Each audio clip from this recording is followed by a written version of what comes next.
Paseka, Leanna De Bruyn. If De Bruyn takes the court, she will become New Zealand's 5th netball centurion. And that is the switch that Tomonu has been using in most of these games. And there is Casey Kolpua. What a moment for her. The first Silver Fern to lead New Zealand to 2 Netball World Cups. And as Liz mentioned, you know, if you look at some pockets of the crowd, it looks like a little New Zealand. They've come in their droves across the Tasman, and they have been having a very good time. They have, and I'm certain there's no silver wigs left in all of New Zealand. Huge game today, Jen, for the Australian line, especially for Nat Medhurst. Last Sunday, she shot 6 from 7 goals and a half against New Zealand, and it wasn't quite enough. So if you take a look at their starting 7, there are absolutely no surprises. Green, Ravalli and Hallinan will make up the midcourt. Their job is to get the ball to Bassett and Medhurst. Some talk about who was going to start in that defensive lineup with Shani Layton really pushing, but it is Laura Geitz and Julie Corletto.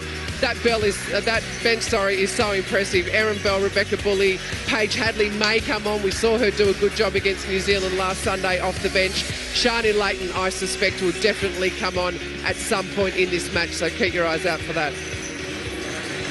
So it's already party time in the crowd here at Sydney Olympic Park.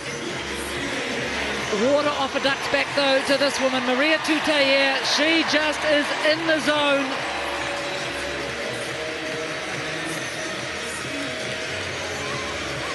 And I can tell you, out there somewhere, 27 former Silver Ferns, and who would know how many former Diamonds?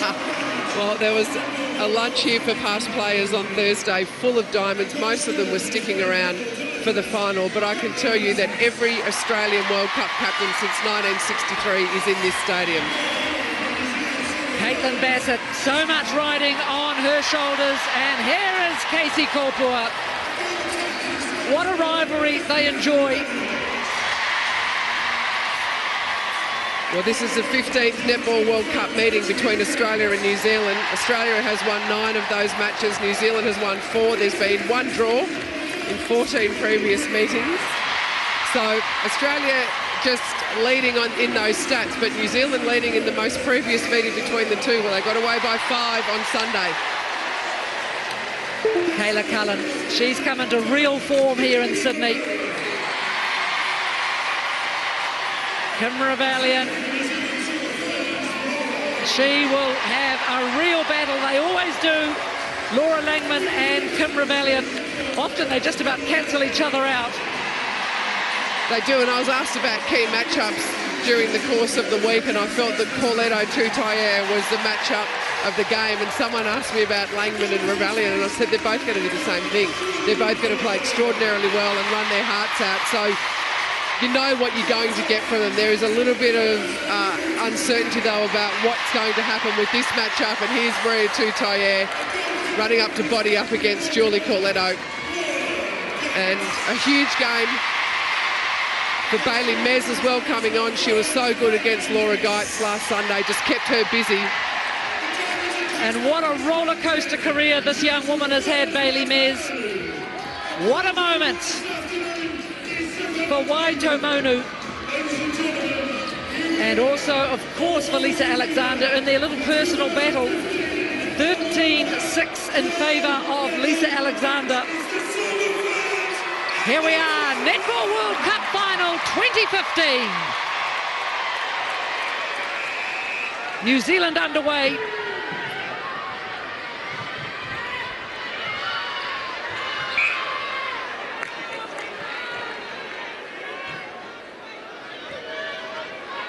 Gary Burgess from England umpiring this end of the court. Good start for Tutayer. Burgess umpiring his 2nd World Cup final. With him on the other side, Dave Brown from Jamaica.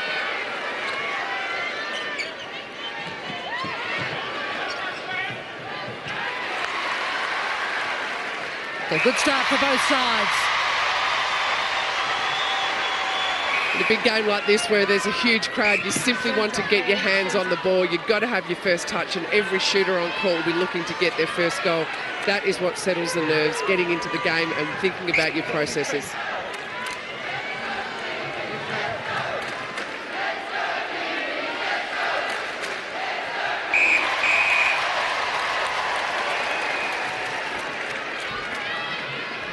So Maria Tutaye, got the sense last Sunday that she just buried Australia, but she only shot at 70% from the match and just 65% in that second half, yet she was so effective.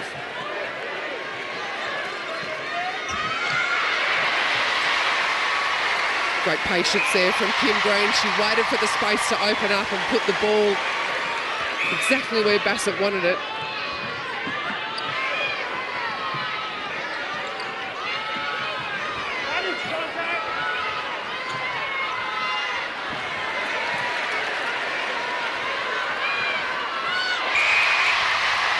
Well, the rebound wasn't needed, but Corletto doing a nice job of keeping Tutaye out of the circle. Rebellion on the edge.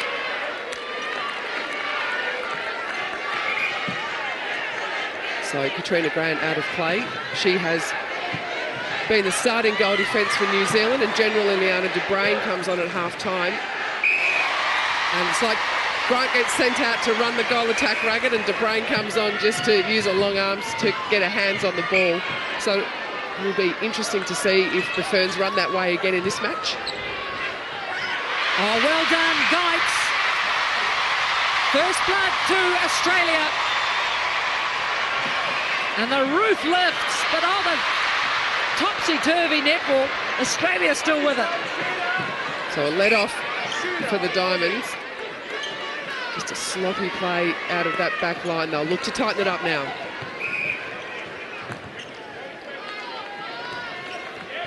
Grant caught well down court.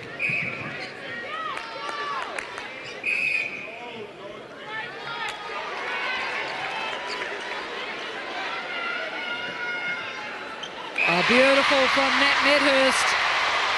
Australia score off the New Zealand pass. That's where it started.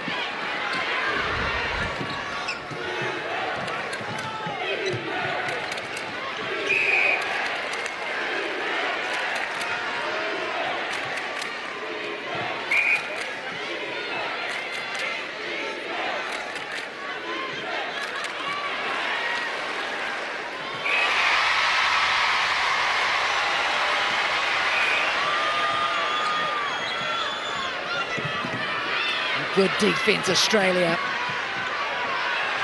Pushing New Zealand back. As you can see, every time a Silver Ferns player looks down court, there is someone in front of them with their hands up. The Australian bench jump out of their seats.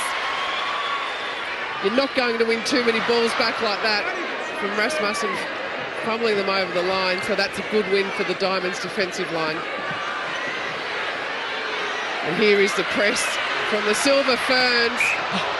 Oh, that was terribly late from Tutaye. Wouldn't have looked out of place at Eden Park last night.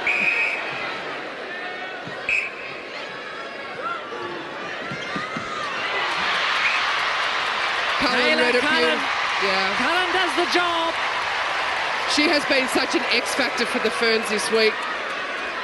Showed glimpses of this sort of form through the ANZ Championship, but has been consistently outstanding for New Zealand through the course of this tournament. And that's what she's great at, coming from nowhere, picking off the intercept. We talked earlier about how close that match was between New Zealand and Jamaica, and it was a couple of intercepts from Cullen who turned the game, or which turned the game. Oh, great rebound, Bailey Nares. And we've said it constantly this week, that is why she is in this New Zealand team. Yeah, Rasmussen was almost thinking about where she was going to put it before she caught it.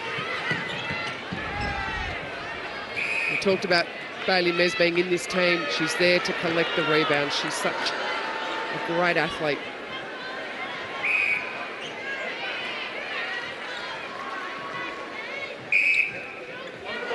So Katrina Grant, the most penalised player on court with 5 penalties. She'll need to tidy that up. She's given the Diamonds front line far too many opportunities to go to goal, and just left Casey Korpua in a 1-on-2 situation in the circle. Australia maintain the 2-goal advantage.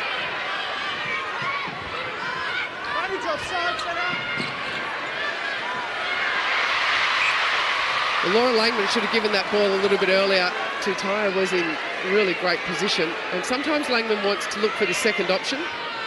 Today she's got to give it when it's there. Oh, brilliant, Geitz.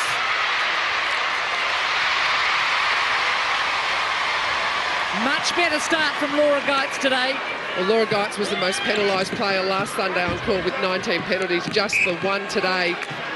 She's got a deflection and she's caused a couple of crucial turnovers, winning that rebound then.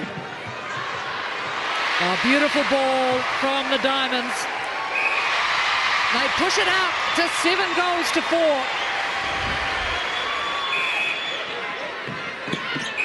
So Mez good on the first tip, but her arm went across Geitz's shoulder on the second, and that's where the penalty came from.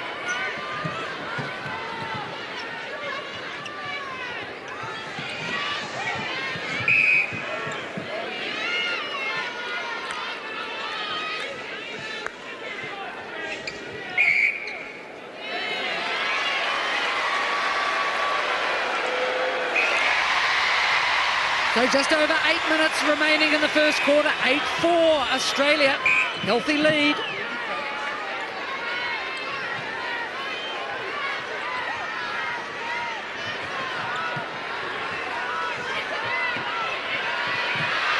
Oh, that was a gutsy ball. And you don't do that to Laura Geitz in a final. Laura Langman just running out of patience.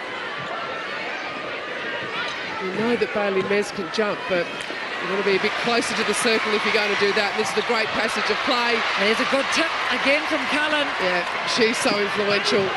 And great transition play here from the Silver Ferns. And this is where New Zealand are running into trouble. Couple of handling errors. So both teams are able to scream it down court and just not get the finish. Oh, Corporal went out. Huge first quarter from Australia. And not a total surprise. Injury timeout from the captain of New Zealand. That is, and listen to this crowd. Tremendous start from the Diamonds. Well, the Australian bench are up, and well they should be.